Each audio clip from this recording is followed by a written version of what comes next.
নমস্কার, সকলকে স্বাগত জানাই কলকাতা টিভি অনলাইনে। আমি রয়েছি স্বর্ণালী। আর আজ এই মুহূর্তে যে গুরুত্বপূর্ণ খবরের দিকে নজর রাখবো আমরা, তা হলো আজই লোকসভায় ওয়াকফ বোর্ড সংশোধনী বিল পেশ করা হয় এবং সংখ্যালঘু বিষয়ক মন্ত্রী যিনি অর্থাৎ কিরেন রিজিজু, তিনি কিন্তু সেই বিল পেশ করেন। এবং তারপরে আমরা দেখেছি যে বিরোধীরা রাহুল গান্ধী থেকে শুরু করে সমাজবাদী পার্টির প্রধান অখিলেশ যাদব প্রত্যেকেই কিন্তু একই সঙ্গে একই সুরে বিরোধিতা করেন সেই বিলে। অবশ্যই সেই বিলটি নিয়ে আমরা এই মুহূর্তে আলোচনা করবো। আমাদের সঙ্গে এই মুহূর্তে রয়েছেন অ্যাসাইনমেন্ট হেড দিব্যেন্দু ঘোষ। দিব্যেন্দুদা, সেক্ষেত্রে অবশ্যই প্রথমেই যে বিষয়টা জানতে চাইবো যে এই ওয়াকফ বিল, যে সংশোধনী যে বিল পেশ করা হয়েছে কেন্দ্রের পক্ষ থেকে, সেই বিলের কি বিষয়বস্তু এবং বিরোধীরা এর আগেও আমরা দেখছি সরব হয়েছে, সেক্ষেত্রে ঠিক কি কারণে বিরোধীদের এই সরব হওয়া? দেখো, আজ যেটা লোকসভায় পেশ করা হয় সেটা হচ্ছে যে ওয়াকফ বোর্ড সংশোধনী বিল, এবং সেটি সংখ্যালঘু বিষয়ক মন্ত্রী কিরেন রিজিজু সেটা লোকসভায় পেশ করেন। এবং পেশ করার পরেই কিন্তু বিরোধীদের যে বিরোধিতা এবং রাহুল গান্ধী ওয়াকআউট করেন, এবং তারপরে কেসি বেণুগোপাল, সুপ্রিয়া সুলে, অখিলেশ যাদব, তারা কিন্তু সবাই বিরোধিতা করেন।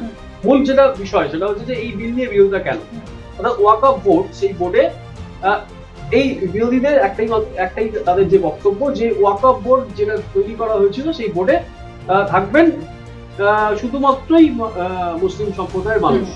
অর্থাৎ ওয়াকফ বোর্ডে কেন কোনো অমুসলিম কাউকে ঢোকানো হচ্ছে, সেই বোর্ডের মধ্যে কেন তাদের আনা হচ্ছে এবং কেন সংশোধনীটা করতে হলো, তাহলে কোথাও একটা ধর্মীয় বিভাজন করছে বিজেপি, আবারও সেই ধর্মীয় বিভাজনের রাজনীতি, এই অভিযোগটাই করছে কিন্তু বিরোধীরা। এবং তাদের বক্তব্য একটাই যে যদি এই যে ওয়াকফ বোর্ড, সেই বোর্ডে সাধারণত যে সমস্ত মুসলিম সদস্য তাদেরই থাকার কথা, কিন্তু সেখানে একটা যে এই দেশের যে ধর্মীয় স্বাধীনতা, সেই স্বাধীনতা কোথাও একটা খর্ব হবে। অর্থাৎ যে মুসলিম সম্প্রদায়ের মানুষ তারা যে এই ওয়াকফ বোর্ডে যে বিলং করেন, সুতরাং সেই জায়গাতে কোথাও একটা বিরোধীদের একটাই যেটা অভিযোগ সেটা হলো যে এই বিজেপি সরকার তারা যেটা করতে চাইছে, এই ওয়াকফ বোর্ড সংশোধনী বিলটা আনছে এই কারণে যে কোথাও একটা এই মানে সংসদের একজন সদস্য এই বোর্ডে থাকবেন, সেটাকে গুরুত্ব দিয়ে এই বিলটাকে পেশ করিয়ে যেটা করতে চাইছেন যে একটা ধর্মীয় বিভাজন, এবং এটা কঠোর আইন, এবং তার সঙ্গে এটাও তারা করতে চাইছেন যে কোনো একটি সম্প্রদায়কে লক্ষ্য রেখেই কিন্তু এই বিলটা সংশোধনী আনা হচ্ছে। এই বিলের সংশোধনী করার প্রয়োজন ছিল না, সেখানে কেন এই বিলের সংশোধনী আনা হলো? এবং যখন এর আগে এই বিলটা নিয়ে যখন সংশোধনীর কথা বলা হয়, তখন কিন্তু সরকার পক্ষ কোনো রকম আলোচনা করেনি বিরোধীদের সঙ্গে। যদি আলোচনা না করে এই ধরনের একজন সদস্যকে ঢুকিয়ে দেওয়া, অর্থাৎ ওয়াকফ বোর্ডে যে সমস্ত মুসলিম সদস্য থাকবেন সেখানে কেন অমুসলিম সদস্য ঢুকছেন, এটাই হচ্ছে মূল কথা। তাহলে কোথাও একটা বিজেপির বিরুদ্ধে যে বিভাজনের রাজনীতি, যে ধর্মীয় বিভাজনের রাজনীতি, সেই অভিযোগটা কিন্তু আবার উঠছে, এবং সেই অভিযোগটাই কিন্তু আজ লোকসভাতে এই বিরোধীরা কিন্তু করেছে। এবং তার পাল্টা হিসাবে যেটা কিরেন রিজিজু বলেছেন যে এটা কোনো ধর্মীয় বিভাজনের ব্যাপার নয়, এবং এই অমুসলিম সদস্যের কথা বলা হচ্ছে যে ওয়াকফ বোর্ডে তাদের নিয়ে আসা হবে, এটাও বিষয় নয়। বিষয়টা হলো যে সংসদের একজন সদস্য তিনি এই বোর্ডে থাকবেন, এবং তার সঙ্গে তিনি এটাও যোগ করতে চেয়েছেন, এবং তার যে যুক্তি বা ব্যাখ্যা দিতে চেয়েছেন যে তাদেরই যে সম্প্রদায়, অর্থাৎ মুসলিম সম্প্রদায়ের বেশ কিছু মানুষ, তারাও কিন্তু তাদের কাছে একটা অভিযোগ করেছেন যে এই যে বোর্ডটা রয়েছে, ওয়াকফ বোর্ড রয়েছে, এটা কার্যত মাফিয়ারা গঠন করছে। অর্থাৎ সেই জায়গা থেকে দাঁড়িয়ে ওয়াকফ বোর্ডের একটা স্বচ্ছতা, একটা স্বচ্ছ ভাবমূর্তি, যে ওয়াকফ বোর্ড যেভাবে কাজ করবে, তার যারা সদস্য হবেন এবং সেই সদস্যদের যে কাজ হবে, সেই জায়গায় দাঁড়িয়ে কিন্তু এই ওয়াকফ বোর্ডের যে সংশোধনী বিল, সেই বিলটা কিন্তু সংশোধনী এই কারণেই করা হয়েছে।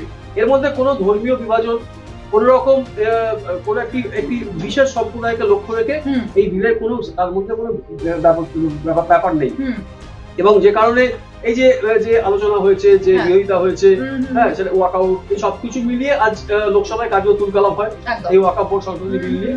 এবং তারপরেই যেটা ঠিক হয় যে এই ওয়াকফ বোর্ড সংশোধনী বিল এটি যৌথ কমিটিতে পাঠানো হবে, এবং এই যে জেপিসি অর্থাৎ যৌথ কমিটিতে পাঠানোর পর ঠিক হবে যে এই যে সংশোধনীটা আনা হচ্ছে, সেই সংশোধনীটা কতটা যুক্তিসঙ্গত, কতটা যুক্তিপূর্ণ, এবং সেখানে এই যে একজন সংসদের সদস্যকে এই বোর্ডের মধ্যে রাখার যে প্রভিশন তৈরি করা হচ্ছে সেটা কতটা ঠিক। তারপরে কিন্তু বোঝা যাবে যে এই ওয়াকফ বোর্ড, যে শুধু তাই নয়, যে যিনি আসাদুল ওয়াসি, তিনিও চরম বিরোধিতা করেন যে কোথাও একটা আমাদের যে আমরা যে ঐক্যবদ্ধ এবং গোটা দেশের মানুষ যে ঐক্যবদ্ধ, সেখানে হিন্দু মুসলিম কোনো বিভেদ নেই। বিজেপি ওই বিভেদটা তৈরি করার চেষ্টা করছে এবং আমাদের মধ্যে যে ঐক্য, সেই ঐক্যটাকে নষ্ট করার চেষ্টা করছে, যে কারণে এই ওয়াকফ বোর্ড সংশোধনী বিলটাকে যৌথ সংসদীয় কমিটিতে পাঠানো হয়েছে এবং তারা ঠিক করবে যে এই যে প্রভিশন গুলো রাখা হয়েছে, অর্থাৎ যে সংশোধনীগুলো আনা হয়েছে, সেই সংশোধনীগুলো আদৌ কোনো প্রয়োজন আছে কিনা। একেবারেই অবশ্যই আলোচনায় থাকার জন্য ধন্যবাদ দেবেন্দুদা তোমায়। অবশ্যই সেদিকে আমাদের নজর থাকবে যে যৌথ কমিটি এর পরবর্তীতে ঠিক কি সিদ্ধান্ত নেওয়া হয় এই বিলের ক্ষেত্রে। তার পাশাপাশি অবশ্যই যে ধর্মীয় বিভাজনের রাজনীতির যে অভিযোগে সরব হয় বারংবার বিরোধীরা বিজেপির বিরুদ্ধে, সেই অভিযোগে কিন্তু আরো বেশি করে এই যে ওয়াকফ বোর্ডের সংশোধনী বিল, তা কিন্তু আরো যে বেশি মাত্রায় সেই বিরোধিতা যোগ করলো তা কিন্তু বোঝাই যাচ্ছে। অবশ্যই এই খবরের দিকে আমাদের নজর থাকবে, তবে তার পাশাপাশি অন্যান্য সব খবরের জন্য অবশ্যই stay tune with Kolkata TV online.